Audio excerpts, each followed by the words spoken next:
All right, here's my summary of day 4 of advanced integration.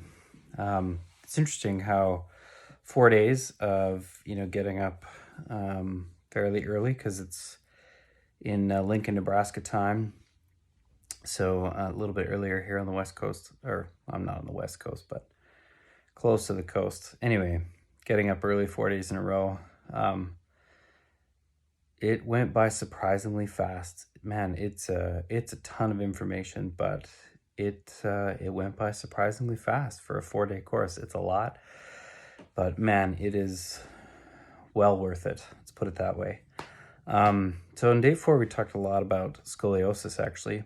So for myself, I actually don't clinically treat scoliosis that much, but I actually do have one client who has scoliosis.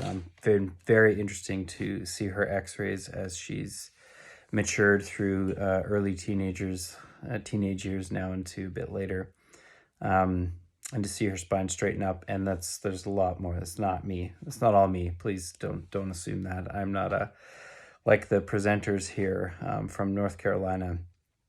They have a scoliosis institute.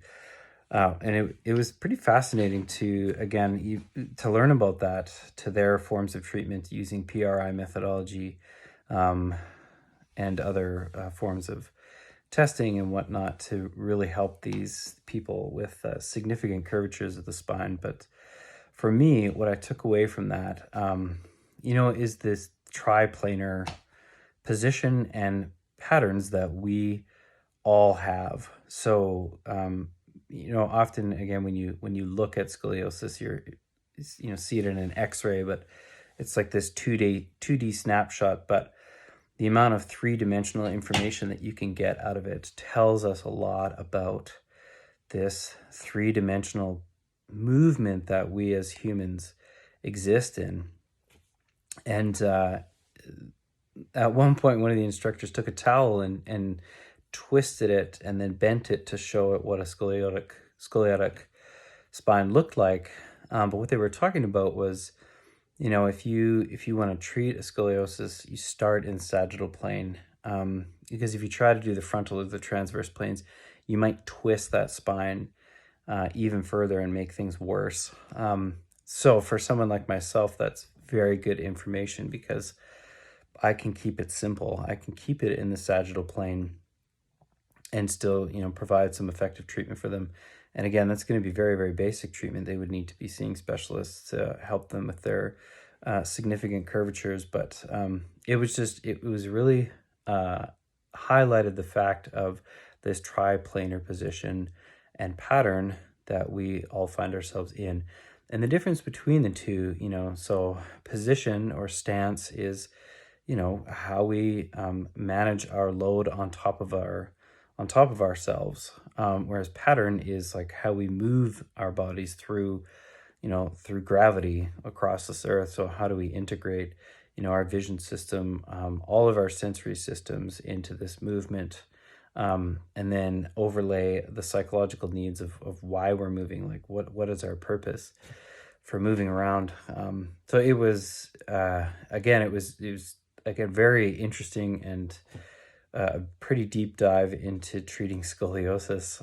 So some things for me to look for in case I come across it, and some opportunities for me to be able to treat some scoliosis, and thinking about my one client and how I can treat her in more effective ways. But again, just getting me to think more and more about this axial structure that is moving in a triplanar existence. So, sagittal plane is the forward and backward, side to side is the frontal plane, and then transverse is rotation, right? So that,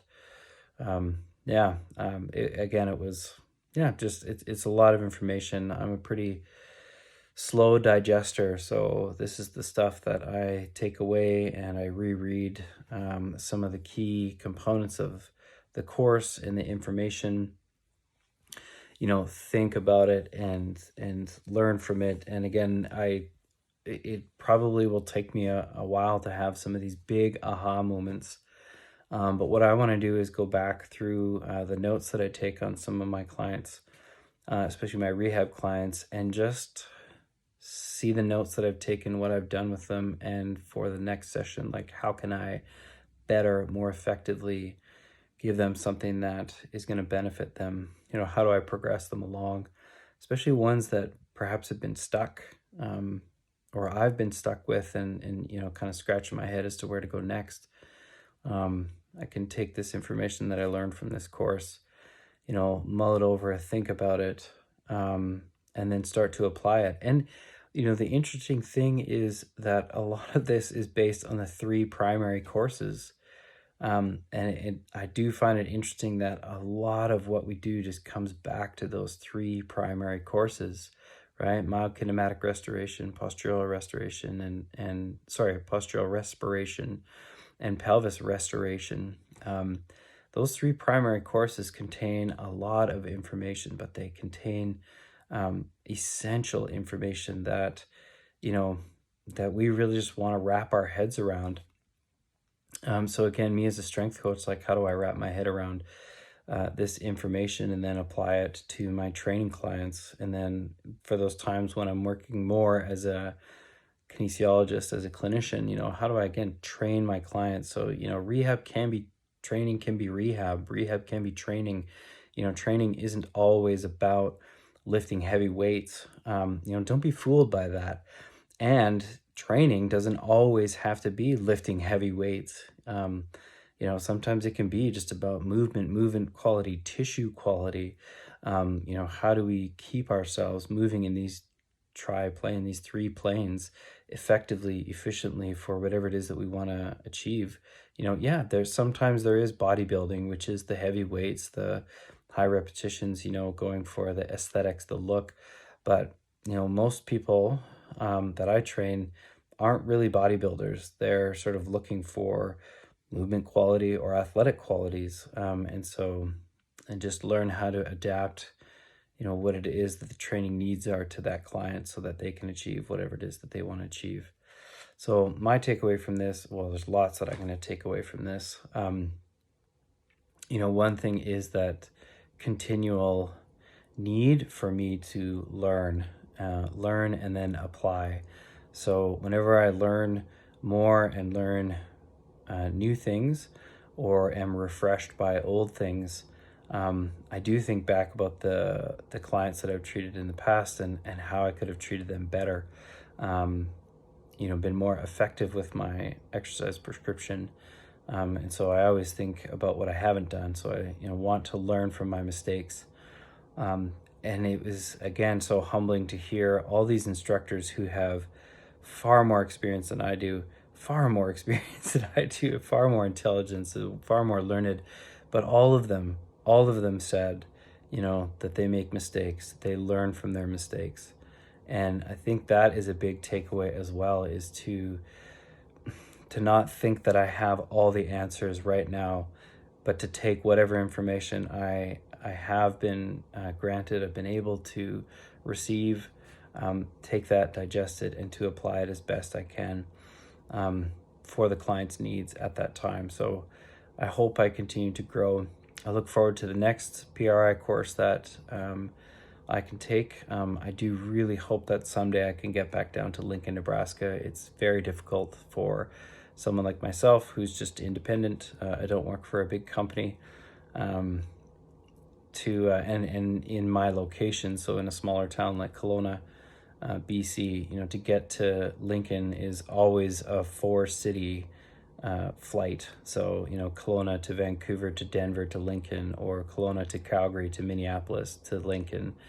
It's pretty hefty travel. And while I could spend a few days driving there if I wanted to, but I do really, really hope that I can get back down there at some point. Just again, to learn, to take these courses, and to, as Ron said, to just be physically with the instructors. It's so different to be with the instructors, to be in the room rather than virtual, but I'm extremely grateful for the virtual opportunity because, again, I probably never would, I wouldn't say never, my opportunity to take this course is very, very slim if I wasn't able to take it virtually. So I'm very grateful for that opportunity. So yeah, I look forward to what comes next, to this next week, when I start to apply some of these things. And my clients are already the weirdos in the gym who do some of these strange movements. Um, but I'm very thankful for my clients some of them have been with me for years. A couple of them have been, and I'm ever so grateful for their just continued support. And then the trust that they've put in me to train them.